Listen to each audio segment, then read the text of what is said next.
Bonjour et bienvenue sur la chaîne Vidéo Design pour un nouveau tutoriel After Effects. Aujourd'hui, je voudrais vous montrer comment on peut importer et compositer un objet 3D, parce qu'on peut le faire depuis peu sur After Effects.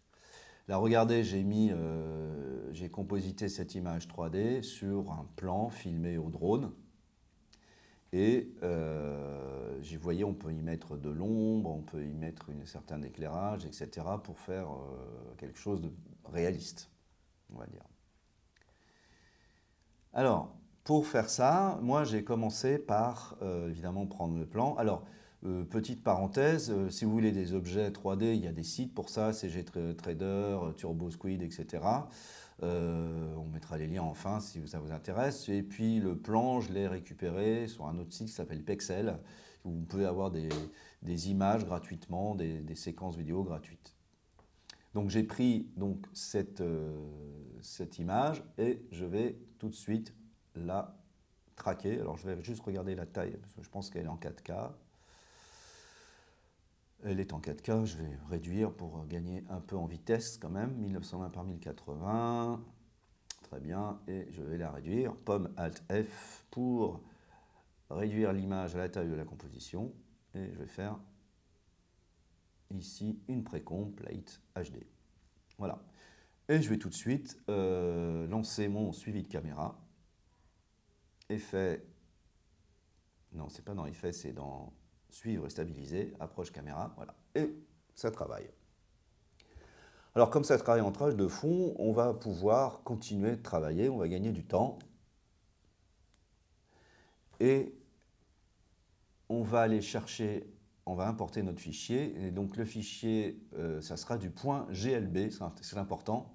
Dans les nouvelles versions d'After, on pourra importer de l'OBJ, mais je n'ai pas encore testé. Donc pour l'instant, je reste sur le GLB. Là, il vous dit les modèles 3D dans votre composite nécessitent l'utilisation du moteur de rendu Advanced 3D pour être visible.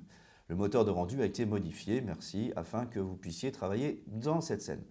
Alors oui, vous regardez à droite, je suis en classique et quand je vais faire OK, eh bien, je suis en avancé. Alors l'avancée, vous allez voir, il y a des choses qui apparaissent, d'autres qui disparaissent, etc. Ensuite, il vous propose de créer, de redimensionner votre objet 3D à la taille de la composition. Parce que des fois, les gens qui modélisent en mètres, en centimètres, voire peut-être en millimètres, j'en sais rien. Et parfois, vous avez des images qui ne sont pas du tout à la dimension de votre composition. Alors, on va créer à la taille de la composition directement. Alors, j'appuie. Bon, je ne sais pas si ça va changer grand-chose, parce que ça m'a l'air bien. Je fais OK, créateur. Non, ça ne bouge pas. Bon, bah, tant mieux. Eh bien, maintenant, je vais agrandir. Donc, vous voyez, j'ai un objet en 3D. Et ça, c'est assez magique. On peut tourner autour. Regardez, incroyable. De la vraie 3D dans After. C'est quand même vachement bien. Pendant que derrière, ça analyse toujours. Hein. Il travaille encore 72%. Continuons. Alors maintenant, j'ai mon petit personnage. Je l'isole pour qu'on voit comment ça marche. Et déjà, ce que je vais faire, c'est que je vais mettre le point d'ancrage au sol, enfin au pied, parce que quand je vais voir le positionner dans le décor, ce sera plus facile comme ça. Donc j'appuie sur la touche Y et je vais descendre mon point d'ancrage à la base. Voilà, plus facile pour positionner après.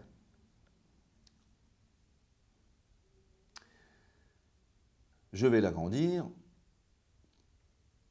et donc quand je joue, vous voyez que l'objet est inerte. Mais on peut importer également des objets animés. Et pour voir les objets animés, il suffit de déployer, suffit de déployer le calque. Et regardez en bas, vous avez option d'animation là. Et l'option d'animation, en fait, dans le GLB, est encapsulée les animations faites en 3D. Et donc là, il peut même y en avoir plusieurs. Là, j'en ai qu'une. Si je fais All Animation, allez-y. Et là, finalement, le calque s'est raccourci parce que l'animation dure que 7 secondes. Mais regardez, on a vraiment l'animation du personnage en 3D. C'est super.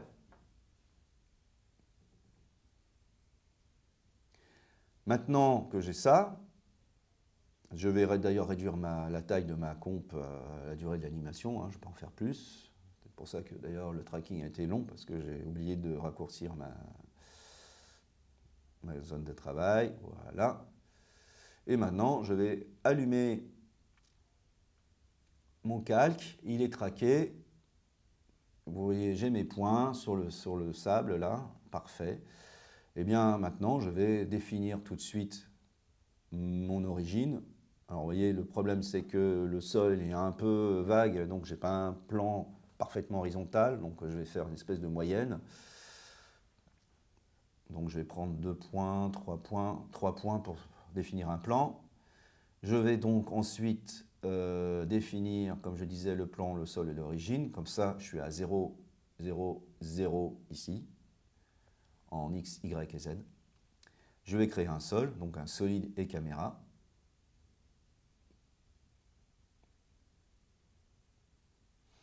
Et je vais mettre une grille quand même pour vérifier qu'on est bien dans l'axe. On va l'agrandir d'abord, voilà. Et je vais mettre une grille. On va chercher, grille. Voilà. Et je le mets sur mon calque. Alors, vous voyez que la grille, elle penche un peu. Alors, je vais le mettre déjà dans l'axe. Voilà. Et puis, je vais tourner un petit peu l'image, le calque. Et on va jouer. Et vous voyez, oh, bah, ça marche plutôt pas mal. Hein. Moi, je suis assez content du résultat.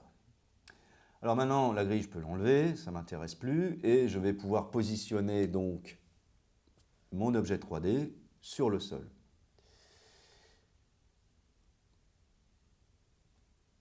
Et donc, c'est assez simple, vu que le sol, du coup, comme je l'avais pris à l'origine, il est à 0, 0, 0. Je pourrais très bien dire directement à mon personnage, mets-toi 0, 0, 0. Donc, position, et là, vous voyez, je mets à 0, 0, 0. Alors, je vais réinitialiser, mais il ne réinitialise pas à 0, 0, 0. Alors, il faut le taper à la main. Voilà, 0, 0, 0. Et maintenant, je vais pouvoir, vous voyez, ça passe. Donc là, il est un peu petit, le personnage. Je vais l'agrandir. Allez, allons-y. Et voilà, on a le personnage qui est dans l'axe de la caméra, qui suit le sol, ça marche plutôt pas mal. Alors maintenant, l'idée c'est d'intégrer ça le mieux possible, donc il faudrait qu'il y ait un contact au sol. Vous voyez que là, elle nage un peu, hein, il n'y a pas d'ombre au sol, donc on va rajouter de l'ombre. Et pour ça, on va donc rajouter une lumière. Hein. Il faut de la lumière pour faire de l'ombre. Et donc je vais aller chercher ici une lumière, et là je vais prendre une lumière spéciale, c'est la lumière environnement, donc c'est cette lumière qui est propre à la 3D avancée. Et la lumière environnement, elle va faire une espèce de globe de lumière autour de la scène en 3D, en l'occurrence du personnage. Mais par défaut, on a cette lumière, mais on peut lui injecter du HDRI, de l'HDR.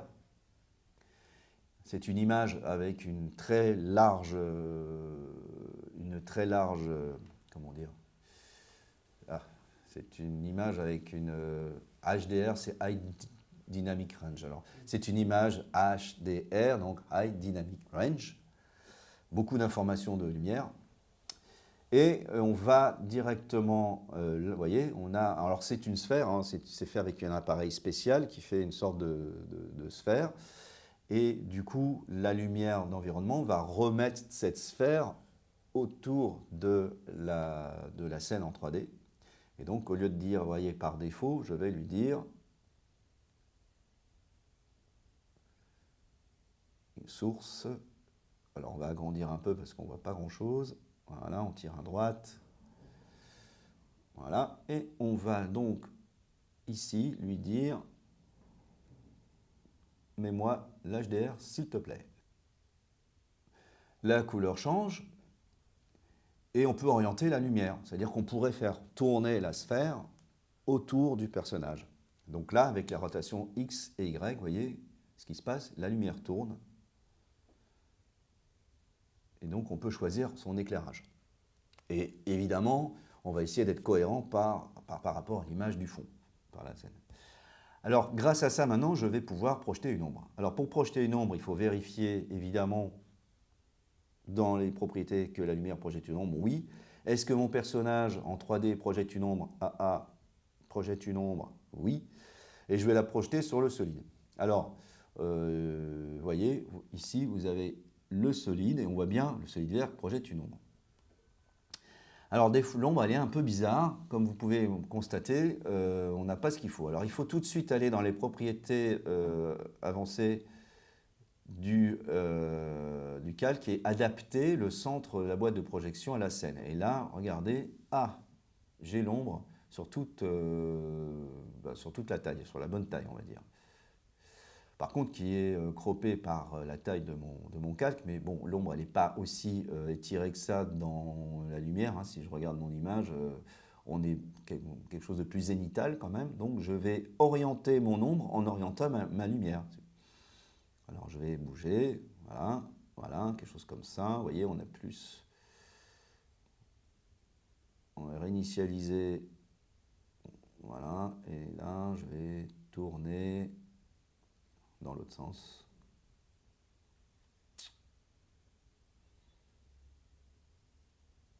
Alors ça, voilà, t'es pas loin. Et je vais changer les X pour rapprocher l'ombre, pour que la lumière soit plus zénitale. Voilà, quelque chose comme ça. Bon, on va dire que c'est bon.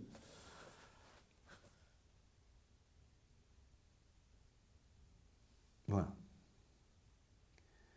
Et donc maintenant, qu'est-ce que je veux faire? C'est qu'évidemment, ce calque, je ne veux pas le voir, je veux voir juste l'ombre. Et donc, je vais dire au calque. Alors, il y avait la possibilité de dire créer captage d'ombre et de lumière, mais moi, j'aime autant faire comme ça.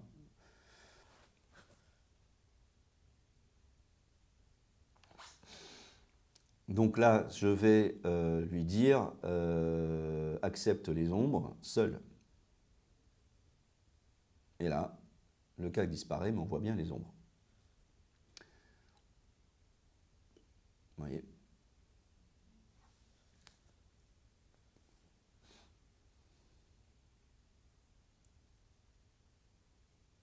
Oups, on va remettre ça.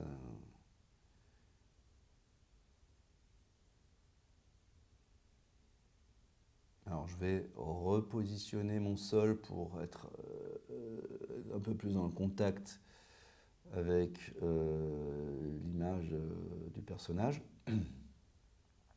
Et je vais teinter mon ombre, hein, parce que c'est ça qui est intéressant. On va teinter son ombre et on va prendre la couleur du sable dans le foncé, puis je vais la refoncer encore un peu.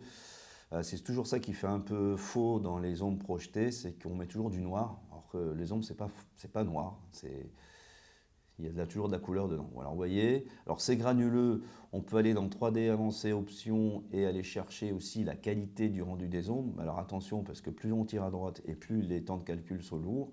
Donc on pourrait lisser davantage, on pourrait rendre... Le qualité de rendu, je pense, c'est du sampling. Le lissage, à mon avis, c'est une sorte de blur. Mais bon, moi j'aime bien le côté granuleux et puis on va pas trop retarder les calculs. C'est le principe qui m'intéresse. Ça, à la limite, vous le réglez à la fin, une fois que vous êtes content et que vous allez lancer le rendu. Donc je vais remettre comme c'était avant. Vous voyez, voilà, ça me suffit. Moi.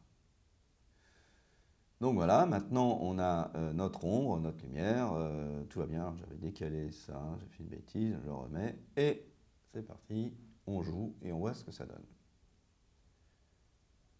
Ça rame un peu, c'est normal, hein, il y a de la 3D, je ferme tout, et allons-y. Alors maintenant, ce que je voudrais aussi, c'est appliquer un effet sur le personnage, parce que j'ai envie de le contraster, j'ai envie de changer un peu la couleur, enfin bref. Le problème, c'est que actuellement, on ne peut pas mettre d'effet sur un objet 3D. Regardez, tout est grisé, c'est pas possible. Donc on va faire une astuce, on va créer directement un calque d'effet, et on va lui mettre un niveau, par exemple. Et puis ici, je vais contraster mon image. Donc là, bien évidemment, ça va le faire sur la totalité de l'image. Voyez. Eh bien, moi, ce qui m'intéresse, c'est uniquement sur le personnage. Donc, qu'est-ce que je vais faire? Je vais prendre, non pas le parent élien, là, c'est pas celui-là. On va faire PubZ. J'ai confondu parent et lien et le parentage, enfin l'application du cache. Ils ont la même forme, ouais, quasi, des fois on se trompe. Alors je prends donc le cache et je vais lui dire, prends l'alpha de mon personnage en 3D. Et là, regardez, il prend l'alpha. Alors le problème, c'est qu'automatiquement, il va éteindre, évidemment, l'objet parce que After croit qu'on veut récupérer que sa découpe alpha. Je dis non, non, moi je veux sa découpe alpha et aussi son RGB. Voilà. Et vous regardez, on a bien retouché l'objet 3D grâce à un calque d'effet. On pourra même mettre, je ne sais pas moi, une lueur diffuse, pourquoi pas, mettre un glow. On va régler le glow de manière un peu plus fine pour mettre, je sais pas, un peu de brillance sur l'éclat de l'armure, par exemple. Et voilà, on a réussi à intégrer de l'image 3D dans un compositing dans After Effects.